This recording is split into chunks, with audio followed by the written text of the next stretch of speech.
Hello everyone, मैं हूं CA कविता और आज हम डिस्कस करने वाले हैं फ्रीलांसर्स के ऊपर लगने वाले टैक्स इम्प्लीकेशंस को। जी हाँ, फ्रीलांसर्स के ऊपर क्या जीएसटी के इम्प्लीकेशंस है, कब इनकम टैक्स उसको पे करना है, ऑडिट कब करवानी है, टीडीएस कब डिडक्ट करना है और इवन एडवांस टैक्स कब पे करना है, हर एक प्रोविजन आज की इस वीडियो में हम डिस्कस करेंगे। सबसे पहले अगर मैं बात करूं जीएसटी रजिस्ट्रेशन की, जो भी आपके पास फ्रीलांसर है या अगर आप खुद फ्रीलांसिंग कर रहे हो तो आपको जीएसटी रजिस्ट्रेशन लेना कब मैंडेटरी है। अगर देखिए आपकी एग्रीगेट टर्नओवर 20 लाख से ज़्यादा है तो आपको जीएसटी रजिस्ट्रेशन लेना ही पड़ेगा। टर्नओवर कब कैलकुलेट करनी है, एक सिंगल फाइनेंशियल ईयर जो आपका है। फॉर एग्जांपल मैं बात करूं, ये जो फाइनेंशियल ईयर है वो अब हमारे पास फाइनेंशियल ईयर 25-26, ठीक है। 1 अप्रैल 25 से 31 मार्च 26 के बीच में जब भी आपकी टर्नओवर बढ़ जाती है 20 लाख से तो आपको जीएसटी रजिस्ट्रेशन लेना मैंडेटरी हो जाएगा।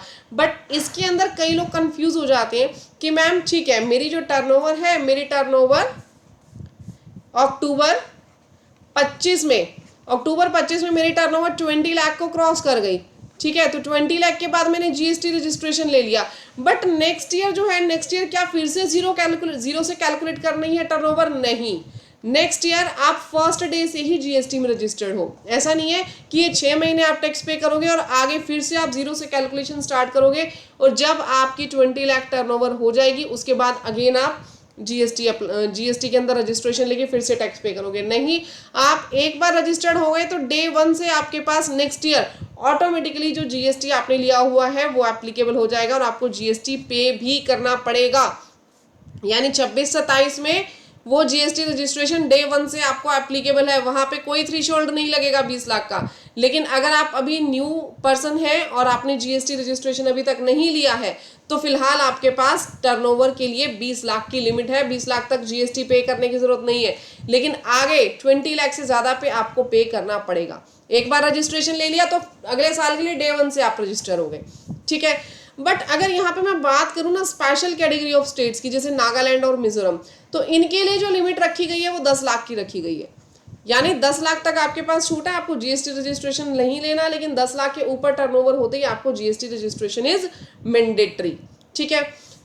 आगे अगर हम बात करूं एक्सपोर्ट ऑफ सर्विसेज की, ठीक है, एक्सपोर्ट ऑफ सर्विसेज के केस में आपको जीएसटी रजिस्ट्रेशन जब आप लोगे, मेरी बात ध्यान से सुनना, अगर आप सर्विसेज को एक्सपोर्ट कर रहे हो, एक तो आप इंडिया में सर्विसेज दे रहे हो जीएसटी की और इंडिया में सर्विसेज आप दे रहे हो, और एक हो सकता है कि आप इंडिया के बाहर सर्विसेज दे रहे हो, एक्सपोर्ट कर रहे हो। तो एक्सपोर्ट के केस में क्या होता है, एक्सपोर्ट ऑफ सर्विसेज के ऊपर जीएसटी नील होता है, ठीक है। एक्सपोर्ट ऑफ सर्विसेज जो है वो क्या होती है, मेरे पास जीरो रेटेड सर्विसेज होती हैं, zero rated services.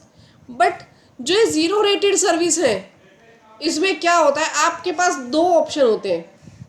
First option क्या है कि आप पहले तो टैक्स पे कर दो गवर्नमेंट को, जब आपने एक्सपोर्ट किया, at the time of export, at the time of export आप पहले तो टैक्स पे कर दो गवर्नमेंट को और बाद में आप क्या करोगे, उसका रिफंड क्लेम कर लोगे, बाद में उसका रिफंड क्लेम कर लोगे। फॉर एग्जाम्पल, आपने 1 लाख की सर्विसेज दी, 1 लाख की सर्विसेज के ऊपर 18% आपका जीएसटी है, आपने 18,000 पे कर दिए गवर्नमेंट को, आपने पहले 18,000 पे कर दिए गवर्नमेंट को अपनी जीएसटी रिटर्न में। देन आप क्या करोगे, इसी 18,000 के लिए एप्लीकेशन लगाओगे, गवर्नमेंट से रिफंड क्लेम कर लोगे, रिफंड आ जाएगा आपके पास। लेकिन दूसरा ऑप्शन क्या है, जो मोस्टली हर एक प्रोफेशनल जो है वो ऑप्ट करके चलता है, आप इसमें एलयूटी फाइल करें, लेटर ऑफ अंडरटेकिंग। आप क्या करेंगे, इसमें एलयूटी फाइल करेंगे। एलयूटी फाइल करने के बाद वो सर्विसेज ऑटोमेटिकली आपकी जीरो रेटेड बन जाएंगी, वो सर्विसेज ऑलरेडी क्या बन जाएंगी, जीरो रेटेड सप्लाई बन जाएंगी, आपको टैक्स पे करने की जरूरत ही नहीं है। यू डोंट नीड टू पे टैक्स। बट ध्यान रखिएगा, ये जो एलयूटी है ये आपके पास हर फाइनेंशियल ईयर में आपको भरनी है, ये आपको हर फाइनेंशियल ईयर में सबमिट करनी है। एलयूटी कैसे सबमिट होगी, उस वीडियो का लिंक मैं नीचे डिस्क्रिप्शन बॉक्स में दे दूंगी कि एलयूटी आपने कैसे सबमिट करनी है। जस्ट 5 मिनट का प्रोसेस होता है एलयूटी को सबमिट करने का। यहाँ तक बात क्लियर हो गई, ठीक है। तो यानी कि अगर आप एक्सपोर्ट कर रहे हो तो एक्सपोर्ट के केस में आप चाहो तो एलयूटी दे सकते हो और चाहो तो पहले टैक्स पे करो फिर बाद में रिफंड ले सकते हो, बट मैं रिकमेंड करूंगी आप एलयूटी फाइल करें। अब नेक्स्ट क्वेश्चन क्या आता है कि जीएसटी हम कैलकुलेट कैसे करें, किस तरीके से जीएसटी कैलकुलेट होगा। देखो जनरली जो हमारे पास टैक्सेबल वैल्यू होती है उसका 18% जीएसटी होता है, बट अगर आपके केस में कोई ऐसी सर्विसेज है जिसका जीएसटी जो है वो 0 रेटेड है या फिर कोई अदर टैक्स रेट आपके ऊपर लग रहा है तो आप वो टैक्स रेट इसके अंदर ले सकते हैं। बट जनरली अगर कुछ भी आपके पास इन्फॉर्मेशन अवेलेबल नहीं है तो उस केस में आपको कितना टैक्स रेट लगाना है, 18%। ठीक है, तो अब आपने जितना भी चार्ज किया, फॉर एग्जांपल एक पर्सन है, फ्रीलांसर है, उसने 50,000 चार्ज किए अपनी सर्विसेज को देने के लिए, तो 50,000 का 9,000 जीएसटी लगेगा, तो 9,000 वो जीएसटी के अमाउंट चार्ज करेगा। टोटल इनवॉइस वैल्यू उसकी कितनी हो जाएगी, 59,000 की। Clear everyone. अगर आपने 1 लाख की सर्विसेज दी तो ऑब्वियसली उसका 18% कितना हो जाएगा आपके पास, 18,000 रुपये। यहीं पे सर्विसेज 2 लाख की होती तो 36,000 रुपये, तो उसका आपने 18% कैलकुलेट कर लेना है। बट आपकी सर्विसेज अगर कुछ अलग है, उसका टैक्स रेट कम या ज़्यादा है, तो उसके अकॉर्डिंग आप यहाँ पे कैलकुलेट कर लेना अमाउंट ऑफ चार्जेस पे जो आपने आगे से चार्ज किए हैं। ठीक है, नेक्स्ट क्या कह रहे हैं, क्या फ्रीलांसर आईटीसी क्लेम कर सकता है? जी हाँ, फ्रीलांसर आईटीसी क्लेम कर सकता है। आपको सबसे पहले तो आईटीसी अगर नहीं पता तो मैं बता दूं आईटीसी क्या होते हैं। देखिए, आपने क्या किया, 1 लाख की तो यहाँ पे सर्विसेज दी, आपने चार्जेस आगे से कितने लिए, 1 लाख रुपए। 1 लाख का 18% कितना बन गया, 18,000 रुपये। ठीक है, यहाँ तक क्लियर है। बट आपने क्या किया, ये जो 1 लाख की सर्विसेज दी, ये जो 1 लाख की सर्विसेज दी, इसके लिए 20,000 के खर्चे भी किए थे, इसके लिए 20,000 के खर्चे भी किए थे। फॉर एग्जांपल सॉफ्टवेयर से रिलेटेड खर्चे कर दिया, आप आईटी डिपार्टमेंट से हैं, सॉफ्टवेयर से रिलेटेड कोई भी खर्चा कर दिया, एडवर्टाइजमेंट से रिलेटेड कोई भी खर्चा कर दिया। ठीक है, तो इसके ऊपर जीएसटी में 18% ही मान के चल रही हूँ, इसके ऊपर भी जीएसटी लगा 18%, कितना, 3600 रुपीज़, कितना, 3600 रुपीज़। क्लियर। तो और जो अब जो आपको जीएसटी पे करना है ना, वो कितना करना है, ये जीएसटी आपको पे करना है। ये जीएसटी जो आपने खर्चों के ऊपर पे किया था, ये आपको एज अ आईटीसी मिल जाएगा। ठीक है, ये आपको इनपुट टैक्स क्रेडिट मिल जाएगा। तो इसमें से ये माइनस कर देना, इसमें से माइनस करने के बाद जो आपके पास यहाँ बचेगा 14,400, वो आपको टैक्स पे कर देना है गवर्नमेंट को। यानी जो आपने खर्चे किए उससे रिलेटेड जो टैक्स आपने पे किया होगा उसका आपको आईटीसी मिल जाएगा। देखो, ये जो खर्चे आपने पे किए, जो 20,000 था, 20,000 का 3600 जो जीएसटी आया था, आपने सामने वाले को कितना पे किया होगा, 23,600 ना, वो भी तो विद जीएसटी आपसे पैसे लेगा। ठीक है, तो जो आपने पैसा दिया वो आपके जीएसटी पोर्टल पे आके खड़ा हो जाएगा, वो आपको खर्चों की रिडक्शन माइनस हो जाएगी। ठीक है, जो भी जीएसटी आपने पे किया है। नेक्स्ट अगर मैं बात करूं, जीएसटी रिटर्न फाइलिंग क्या मैंडेटरी है? जी हाँ, जीएसटी रिटर्न फाइलिंग बिल्कुल मैंडेटरी है। बट अगर मैम मैंने 1 मंथ में काम ही नहीं किया, अगर आपने किसी भी एक पर्टिकुलर मंथ में काम नहीं किया, फॉर एग्जाम्पल आपका अभी अप्रैल टू अक्टूबर काम था लेकिन नवंबर दिसंबर में कोई भी काम नहीं था, तो क्या मुझे इसकी रिटर्न भी फाइल करनी पड़ेगी? जी हाँ, आपको नील रिटर्न फाइल करनी पड़ेगी। रिटर्न फाइल करनी तो मैंडेटरी है, नहीं किया तो आपके ऊपर पेनल्टी लग जाएंगी। ठीक है, बट मोस्ट इंपॉर्टेंट थिंग जो आपको याद रखनी है कि मैम अगर हमें एडवांसेस पेमेंट आ गई, एडवांस के अंदर कोई भी पेमेंट रिसीव्ड हो गई, मेरा जो प्रोजेक्ट था that was for 5 lakh, 5 lakh का प्रोजेक्ट था, 2 लाख मुझे एडवांस मिल गए, काम मैंने अभी कुछ भी नहीं किया। 2 लाख मुझे एडवांस मिल गए लेकिन काम मैंने अभी कुछ भी नहीं किया, तो क्या 2 लाख के ऊपर टैक्स लगेगा? जी हाँ, आप सर्विसेज प्रोवाइड कर रहे हो, you are providing services not goods. तो सर्विसेज के केस में अगर आपने एडवांस पेमेंट कर दी तो जीएसटी अप्लाई होगा। अगर एडवांस पेमेंट कर दी तो जीएसटी अप्लाई होगा, जीएसटी लगेगा ही लगेगा। ठीक है, आपको इसके ऊपर जीएसटी कैलकुलेट करना पड़ेगा और पे भी करना पड़ेगा। क्लियर। तो जो भी रिसिप्ट वाउचर आप इशू कर रहे हो और बाद में ये जीएसटी आपका एडजस्ट हो जाएगा। जब आप लोग इनवॉइस रेज करोगे जीएसटी आपका एडजस्ट हो जाएगा। इसके लिए मैंने एक सेपरेट वीडियो भी बनाई हुई है, वो लिंक मैं आपको डिस्क्रिप्शन बॉक्स में दे दूंगी। ठीक है, different GST rates for different services, ये मैंने आपको ऑलरेडी बता दिया कि जो अभी आपकी सर्विसेज है उसके बेस पे आपका रेट लग जाएगा, जिस जीएसटी रेट से आपकी सर्विसेज टैक्सेबल होंगी। क्लियर। तो जैसे अब जनरली आपने 18 लेना है, लेकिन अगर आपकी जो सर्विसेज है फॉर एग्जांपल एजुकेशन से रिलेटेड, जो हेल्थ केयर से रिलेटेड, इनका लोअर टैक्स रेट होता है, तो लोअर टैक्स रेट से आप जीएसटी वहां पे कर देना। यहाँ तक जीएसटी की इम्प्लीकेशंस हमारी कवर हो गई। अब हम बात करें अगर इनकम टैक्स की, देखो जीएसटी में हमने देख लिया कि जीएसटी में आपको कब रजिस्ट्रेशन लेना है, जीएसटी रिटर्न कब भरनी है, किस तरीके से आपको टैक्स पे करना है, ये सब इम्प्लीकेशंस हमने देख ली। बट अगर मैं बात करूं इनकम टैक्स की, तो इनकम टैक्स में क्या करना है? देखिए आपको इनकम टैक्स में ना एक बहुत बढ़िया ऑप्शन दिया है, गवर्नमेंट ने एक बहुत बढ़िया ऑप्शन दिया कि आप चाहो तो सेक्शन 44 एडीए अडॉप्ट कर सकते हो।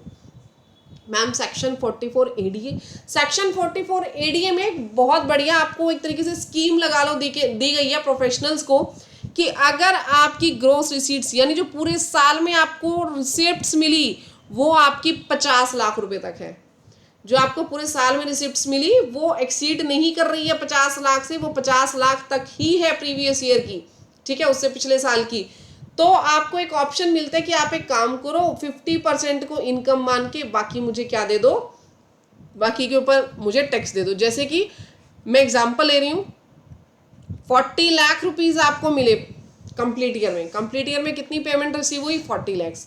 तो गवर्नमेंट क्या कह रही है, इस 40 लैक्स में से एक काम करो, मान लो कि 50% एक्सपेंसेस हुए और 50% क्या है तुम्हारी इनकम, 50% क्या है इनकम, यानी 20 लाख तुम्हारे लिए क्या हो गई? 20 लाख तुम्हारे लिए इनकम हो गई, 20 लाख तुम्हारी कमाई हो गई। तो जो 20 लाख की कमाई है ना, मुझे सिर्फ इसके ऊपर टैक्स दे दो, मैं तुमसे कोई डाटा नहीं मांगूंगा, मैं तुमसे कुछ नहीं पूछूंगा, कुछ नहीं बोलूंगा, मैं तुम्हें ये भी नहीं कहूंगा कि तुमने क्या खर्चे किए क्या नहीं किए, मुझे खर्चों की भी कोई डिटेल नहीं चाहिए। मेरी बात समझ में आ गई? मुझे खर्चों की कोई डिटेल नहीं चाहिए, आप सिर्फ ये बोल दो कि 50% की इनकम है, बशर्ते जो टोटल रिसीट्स हैं वो 50 लाख से ज़्यादा की नहीं होनी चाहिए प्रीवियस ईयर में। यहाँ तक बात समझ में आ गई? ठीक है, यहाँ पे हमें सिर्फ 20 लाख पे टैक्स देना है, यानी अगर यहाँ पे 50 लाख होते, फॉर एग्जांपल यहाँ पे 50 लाख ही होते, तो 50 में से मैं क्या बोल देती, 25 लाख की मेरी इनकम हुई है, 25 लाख के ऊपर मैं टैक्स दे दूंगी। बट मैम मैं तो 25 लाख नहीं कहना चाहता, मेरी तो एक्चुअल में 25 लाख से कम है, मैंने तो आगे प्रोफेशनल रखे हुए हैं, ध्यान से मेरी बात सुनना, अभी मैंने तो प्रोफेशनल्स रखे हुए हैं, तब क्या करूं, तब का भी बताती हूँ, लेकिन पहले इसका ध्यान से सुन लो, ठीक है। अगर आप यहाँ पे 50% बोल रहे हो ना, तो 50% ग्रॉस रिसीट्स आपको अपनी इनकम मान लेनी है, जितने भी खर्चे थे, किसी चीज की डिटेल नहीं देनी, लेकिन ध्यान रखना जो डेप्रिसिएशन है ना, डेप्रिसिएशन भी मान लेना, इसी के अंदर मिल गया। जितनी एसेट्स की वैल्यू कम होती है उसको हम डेप्रिसिएशन बोलते हैं, डेप्रिसिएशन भी मान लेना, इसी के अंदर मिल गया, उसकी भी अलग से कोई डिडक्शन नहीं है, ठीक है।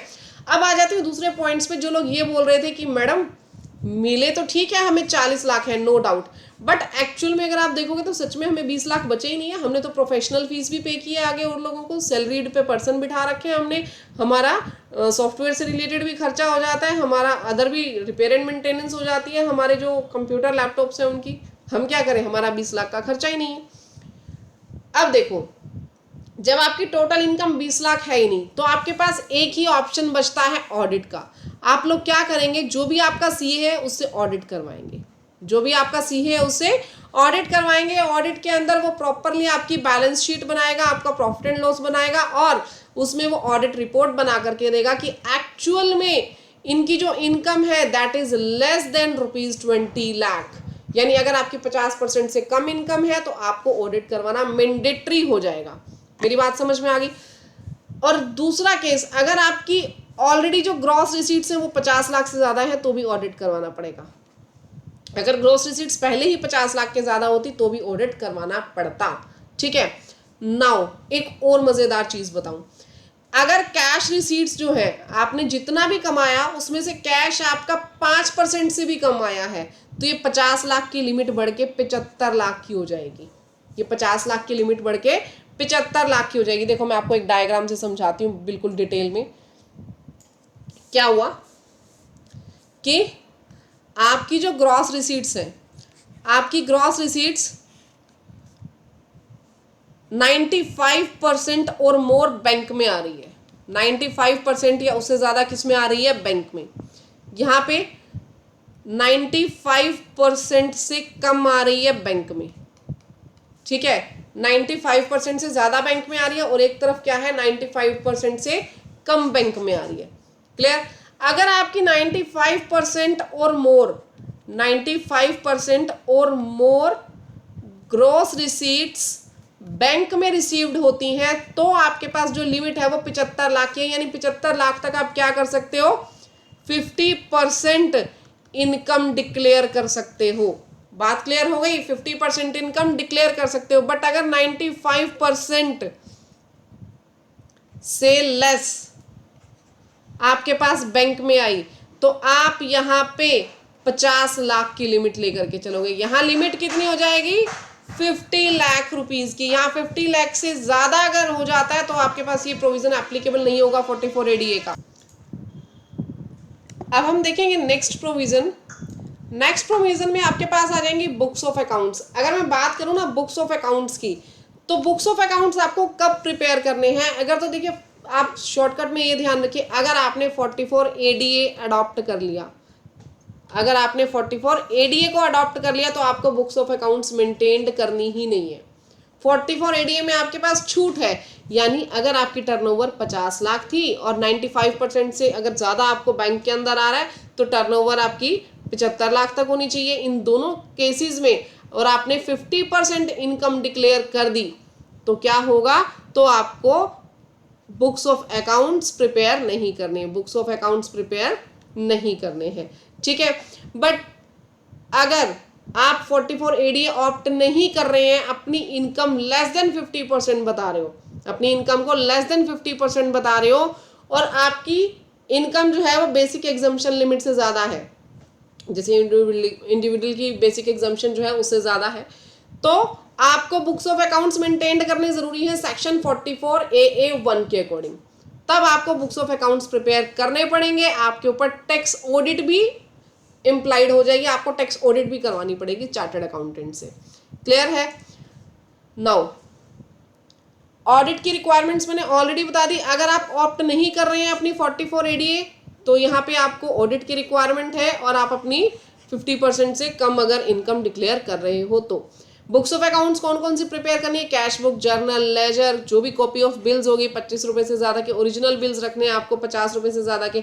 कोई भी बिल आपका है 50 रुपये से ज़्यादा के तो उसकी ओरिजिनल कॉपी आपके पास होनी चाहिए। इन्वेंट्री की पूरी डिटेल आपके पास होनी चाहिए अगर गुड्स का है तो। बट फ्रीलांसर्स के केस में मैं इसको हटा सकती हूँ क्योंकि फ्रीलांसर क्या प्रोवाइड करते हैं? सर्विसेज, ठीक है। बट ये बुक्स ऑफ अकाउंट्स में से मैंने उठाया था तो यहाँ पे गुड्स भी लिखा आ गया। डन।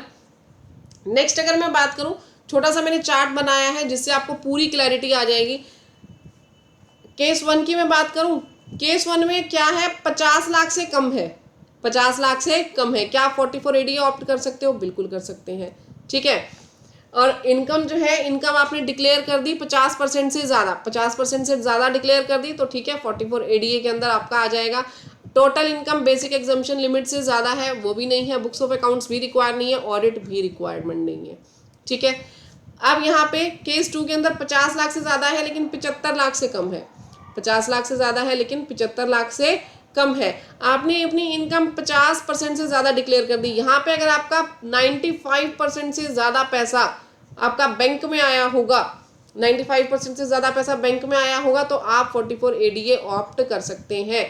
और ऑप्ट करने के बाद आपको बुक्स ऑफ अकाउंट्स की भी रिक्वायरमेंट नहीं है, ऑडिट की भी रिक्वायरमेंट नहीं है, ठीक है। बाकी मैंने इसका नॉर्मली आपको ऊपर डिस्कस कर भी लिया है। नेक्स्ट हम बात करेंगे TDS की, कि TDS के कौन से इम्प्लीकेशंस आप लोगों के ऊपर लगने वाले हैं। देखिए, अगर आप फ्रीलांसर हो लेकिन आप कुछ एक काम अपना अदर पर्सन से भी करवा रहे हो, आप खुद एक फ्रीलांसर हो लेकिन आपको बाहर से भी सर्विसेज लेनी पड़ती हैं, तो जिन लोगों से आप बाहर से सर्विसेज लेते हो उन लोगों को अगर आपने प्रोफेशनल सर्विसेज दी, उनसे अगर आपने प्रोफेशनल सर्विसेज ली और उन प्रोफेशनल सर्विसेज का जो टोटल है कंप्लीट ईयर के अंदर वो 50,000 रुपये से ज़्यादा है, if it is more than 50,000 rupees तो आपको TDS डिडक्ट करना पड़ेगा 10% का, ठीक है। टेक्निकल सर्विसेज है तो उसको 2% पे TDS आपको डिडक्ट करना है। कॉल सेंटर ऑपरेशन है तो 2% पे करना है। तो जो भी TDS का रेट है आपको उस रेट से वो TDS डिडक्ट करना पड़ेगा। मेनली प्रोफेशनल सर्विसेज का मैंने आपको बता दिया क्योंकि जितने भी फ्रीलांसर्स हैं ऑलमोस्ट प्रोफेशनल या टेक्निकल सर्विसेज से रिलेटेड होते हैं, तो उस केस में 50,000 की लिमिट है अब से, ठीक है। और 50,000 से ज़्यादा अगर आपके पास है, उसको अमाउंट आप दे रहे हो, उसको पेमेंट दे रहे हो, तो आपको TDS डिडक्ट करना पड़ेगा। एडवांस टैक्स की मैं आगे बात करूं, अगर एडवांस टैक्स के केस में अगर आपकी टोटल टैक्स लायबिलिटी 10,000 से ज़्यादा है तो आपको एडवांस टैक्स पे करना मैंडेटरी है। अगर आपको लगता है कि जितना पूरा साल में आपने कमाया उसके ऊपर 10,000 से ज़्यादा टैक्स लगेगा, तो एडवांस टैक्स आपको पे करना पड़ेगा सरकार को। ठीक है, यहाँ तक क्लियर आ गया। बट यहाँ भी 44 ADA के लिए एक मजेदार छूट है, यहाँ भी 44 ADA के लिए एक मजेदार छूट है। छूट क्या है कि अगर आपने 44 ADA को ऑप्ट कर लिया ना, तो आपको ये 4 इंस्टॉलमेंट में एडवांस टैक्स नहीं देना, एक सिंगल इंस्टॉलमेंट दे देना 15 मार्च को। ठीक है, एक सिंगल इंस्टॉलमेंट दे देना 15 मार्च को, सिर्फ एक इंस्टॉलमेंट के अंदर 100% टैक्स दे दो, हमें कोई दिक्कत नहीं है। बट अदर्स के लिए अगर मैं बात करूं तो अदर्स के लिए क्या है, 15% आपको देना पड़ेगा 15 जून को, 45% तक देना पड़ेगा 15 सितंबर को। तो इस तरीके से आपको ये 4 इंस्टॉलमेंट के अंदर एडवांस टैक्स देना पड़ता है। ठीक है, जैसे आपका टैक्स बनता है फॉर एग्जाम्पल 1 लाख रुपए, 1 लाख बनता है तो यहाँ पे आपको 15,000 पे करना पड़ेगा। तो 15 सितंबर तक टोटल 45% जाना चाहिए, यहाँ पे 30,000 पे करना पड़ेगा। ठीक है, यहाँ तक 75% जाना चाहिए तो यहाँ पे 30% बच गया जो बीच का। इन दोनों का देखो डिफरेंस कितना आया, 30%, तो 30% यहाँ पे कर दिया। इन दोनों का डिफरेंस कितना आया, 30%, वो यहाँ पे कर दिया मैंने। इनका डिफरेंस कितना आया, 25%, वो मैंने यहाँ पे कर दिया 25,000। टोटल कितना चला गया, 1 लाख का टैक्स आपका पे हो गया। बट यही 44 ADA लिया होता तो कोई दिक्कत नहीं, सीधा 15 मार्च को 1 लाख रुपए पे कर दो, ये इंस्टॉलमेंट में पढ़ने की जरूरत ही नहीं है। तो एक बहुत अच्छा ऑप्शन 44 ADA वालों के लिए दिया है। अगर आप लोग अपनी इनकम आपको लगता है उससे ज़्यादा कम है तो आप 44 ADA ऑप्ट ना करके ऑडिट करवा लेना, अदरवाइज आप 44 ADA को ऑप्ट कर सकते हो। तो गाइस मैंने कोशिश की है कि मैं हर एक टैक्स इम्प्लीकेशंस को इसके अंदर लेकर के आऊँ और आप लोगों से डिस्कस करूँ। अगर आपको ये वीडियो अच्छी लगी हो, इन्फॉर्मेशन अच्छी लगी हो, तो वीडियो को लाइक, चैनल को सब्सक्राइब करना मत भूलिएगा। तब तक के लिए thank you, bye bye, take care everyone. और नोटिफिकेशन के बटन पे क्लिक कर देना ताकि इस तरीके की इंपॉर्टेंट इन्फॉर्मेशन वीडियोस आप लोगों को मिलती रहे। तब तक के लिए thank you, bye bye, take care.